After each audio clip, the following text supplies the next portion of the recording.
channel. My name is Cassie.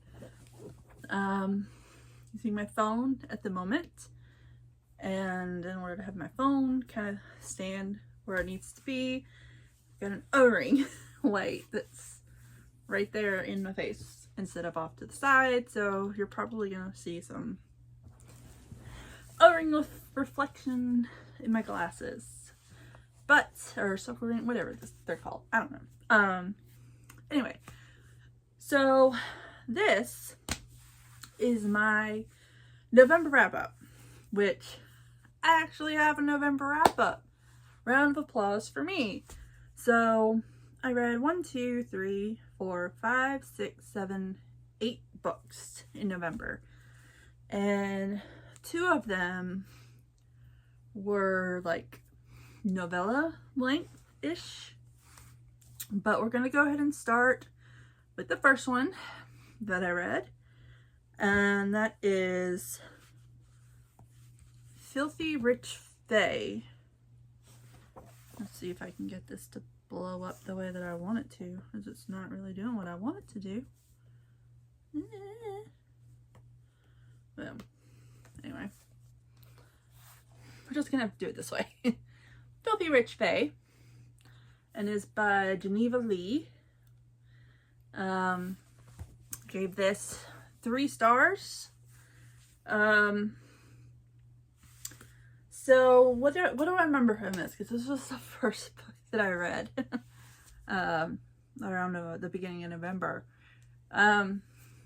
So from what I remember is the Fae, I guess, are kind of like a mob division in this city. They kind of like rule the city, but people don't, well, the humans don't know that they are actually Fae. They just think that they're very rich, beautiful humans. Well, our main character is a trauma nurse, and her brother comes in one night, and apparently she finds out that he's been getting mixed up with this family that they've been told since childhood. Don't mess with these people. Don't get involved with them. And yet for some reason he has gotten involved with them. And so she decides that she's just going to go and kind of figure out how to save him so that he's no longer in their debt or whatever's going on there. And that's just kind of how that starts. 3 stars. It wasn't like the greatest book ever, but it also wasn't like the worst book ever. It was just kind of meh. It worked. It worked for what it was. I didn't mind it. It could have been better. Glad it wasn't worse. But that was just kind of a very random pick. Like, it was very random, me just deciding, oh, I'm gonna pick this up and read it. So I gave that 3 stars. The next one I read was The Dead Guy Next Door by Lucy Score. What is this one? So this one I gave 4 stars. It kind of reminded me of Finley Donovan, but I liked this a little bit more. And I think I liked this a little bit more because the main female lead is psychic. So that was a fun little twist on it. I liked, the main female character. I liked her love interest. I liked their dynamic. I liked the characters around them. The only thing I think I didn't really, I wouldn't say I wouldn't like it, but I think it could have done without, was about 100 pages-ish. I just felt that it was a little long, and it could have done without some of the words, some of the pages. But that's the only reason that I kind of gave it a 4 stars, just because it felt long. But it's essentially you have the main female character. She's down on her luck. She's living in this house with a bunch of elderly people. And every bedroom is kind of like an apartment. And she's like, she keeps seeing one of them like get murdered. And so she tries to warn the neighbor, and she even tries to warn the police, but nobody's believing her, obviously. And then the next thing you know, hey, guess what? The neighbor, they're dead. All right. And she's suspect number one. Why? Because she sent to the police she went to the police saying, hey, pretty sure that this person's gonna die. And then he does. So she kind of becomes suspect number one, and it kind of goes from there. Third book, which is where I'm guessing it was kind of a novella length. I don't know, because they only had it as an audio. They do not have it in ebook format. They do not have it in physical format. The only format that it is in is audio. So me not liking audiobooks and them driving me crazy, I had to listen to an audiobook. And I still gave this 5 stars. So, yeah. But it is Ali Hazelwood, Two Can Play. So it is essentially about game developers.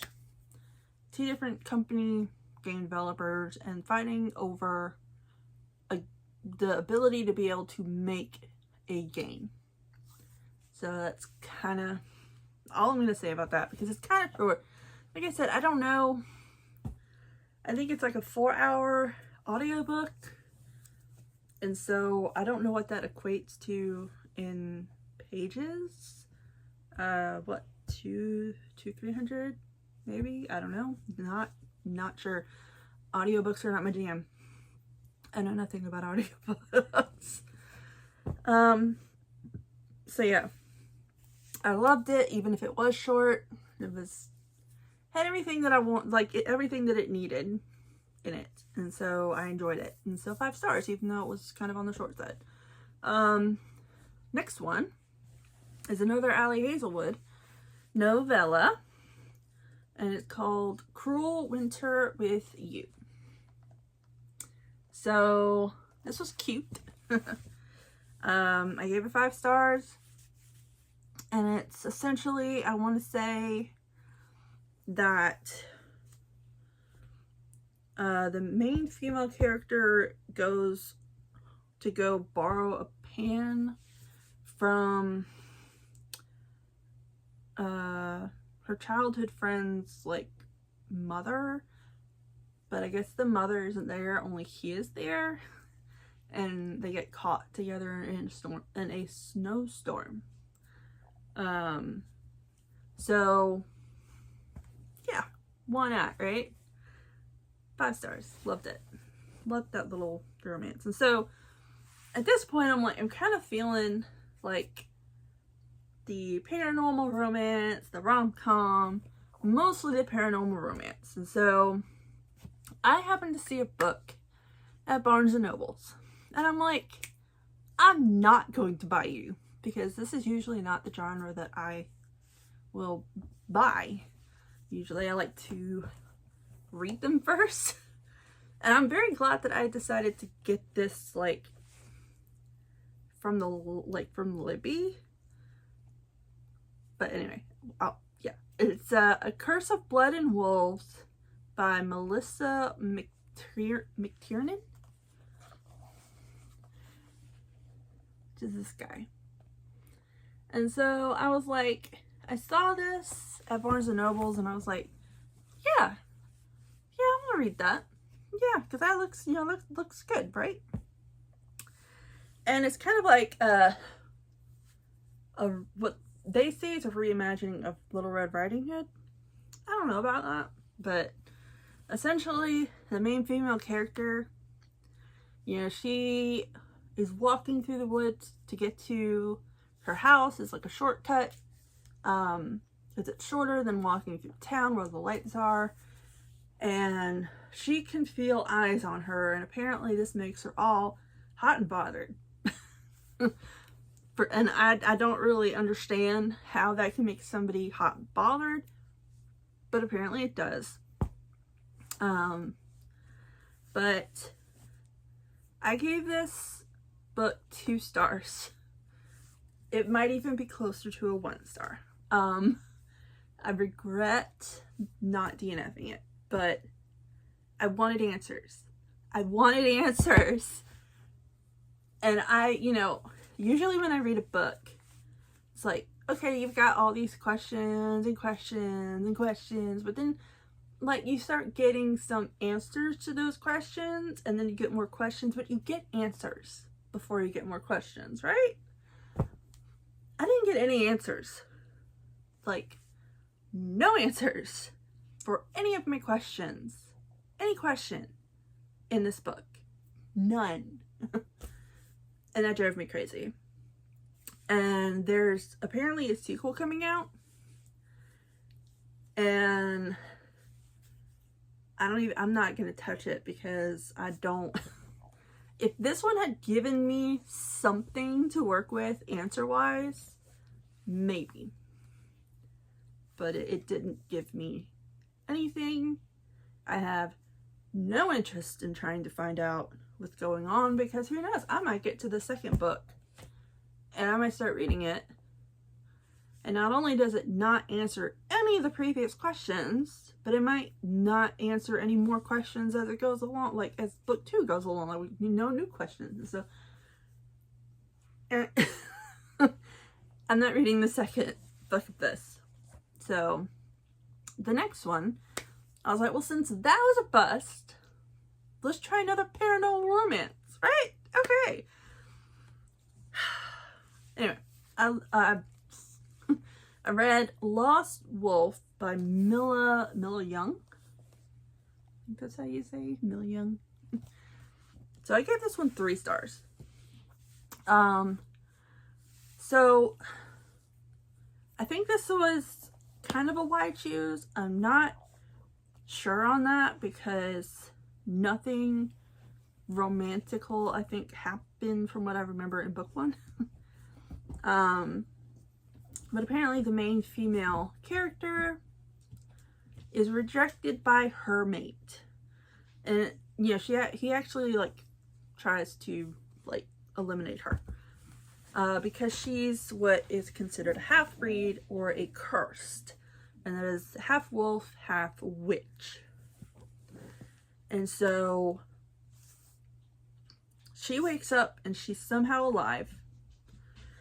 And she ends up going to this town where she's trying to find her other 2 sisters, who she told to run, like, before they got to her as a town to hurt her or whatever. She told them to run, and so they ran, and they had a meetup point, and so she's trying to find them, because every time she goes to the meetup point, they're not there, and it's been like a few months. And so she hired somebody to go looking for her sisters. Well,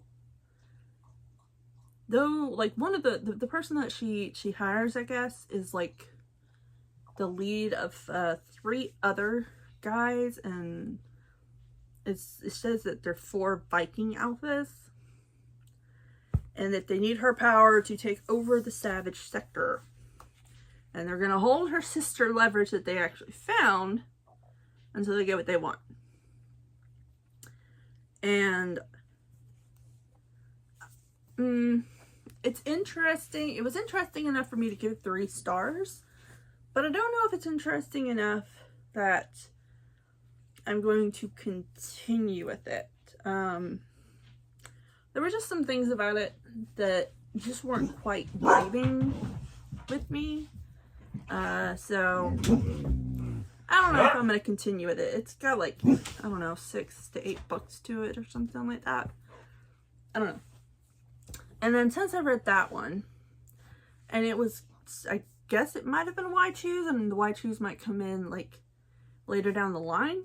But I was like, why not actually read Why Choose Romantasy that I know that some other people that I have been like friends with on Discord have read, and they love it. And so that brings me to the last 2 books that I read. The first one was Broken Bonds by J. Bree. And then the second one was Savage Bonds by J. Bree. So this is the Broken Bonds, the first book. And then I will go ahead and show you the second book, which is this guy here. So I gave the first one 4 stars. Because in the first one, it's kind of a bully romance. It's a Why Choose, but it kind of starts off as a bully romance. And I don't really jive very well with bully romance. I tried reading the first book of Zodiac Academy, and it was really long, and it was just all of it from like almost 500 pages of it was bully romance. And so I have yet to be able to pick up book 2 for that series. But Broken Bonds was, this first book was only 289 pages. And the bully romance, I want to say, kind of ended towards the end of the book. So it made it to where I was like, okay, I can go on to the second part, the second book, and be fine.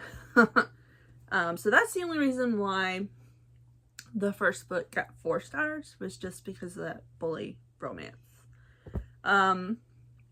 But apparently the main female character, she knows who her bonds are, but she runs away when she is 14, I think. And so her bonded think that she just didn't want them, that she was rejecting them. But 6 years later, I think it's 6 years later, well, 5 or 6 years, whatever, they eventually have they eventually track her down, bring her back, and they're like, we need to work on this, we need to work this out type situation.